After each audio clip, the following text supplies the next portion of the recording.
Okay, welcome to the second case. This is a great one, right? This one's going to resonate with those of you that are Boba fans.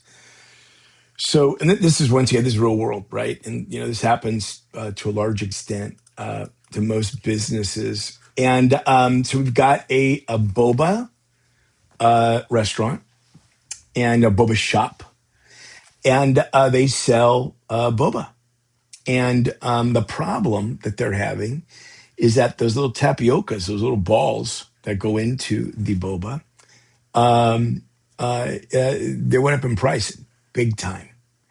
And, it has tripled in cost. And as a result, they're losing money every single time they sell a boba. And the suppliers are saying it's going to be at least another 6 months. And so the company's really got a challenge on their hand. And, they've got some decisions to make, right? In the near term, here it says work in your group, and you're going to be working by yourself, obviously.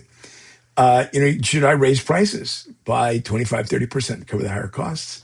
Keep the menu the same, but pass the cost on to the customers, right? 2, limit supply. Do I say, look, I'm going to sell 100, and if I run out, then I'm out. And then that's it, I close the doors.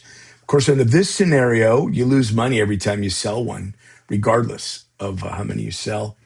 3, you just modify the product without any customer input, really. Reduce the amount of pearls in each drink, or introduce alternative toppings, but that's it. Once again, modifying the product might help offset some of the costs. But the customer, don't forget, remember this whole concept, the market mechanism, we can't get away from that. And just like in the Starbucks case study, the customer will 100% let you know their thinking without like writing you an email, a text, or leaving you a note. And they're going to leave that. What they're going to do is they're going to send you that message by not buying from you.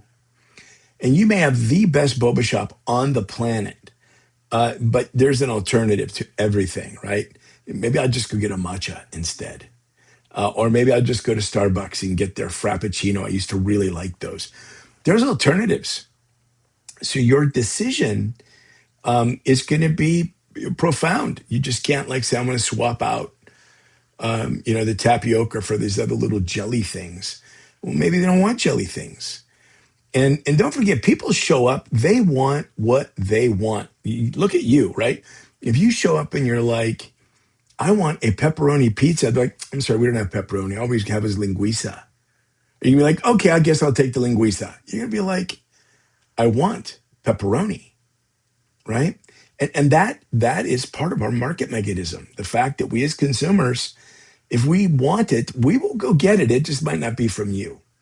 So while this one seems like it's simple and it's nice and short and it's not as complex as Starbucks, it is no less complicated. The decisions are so much more difficult.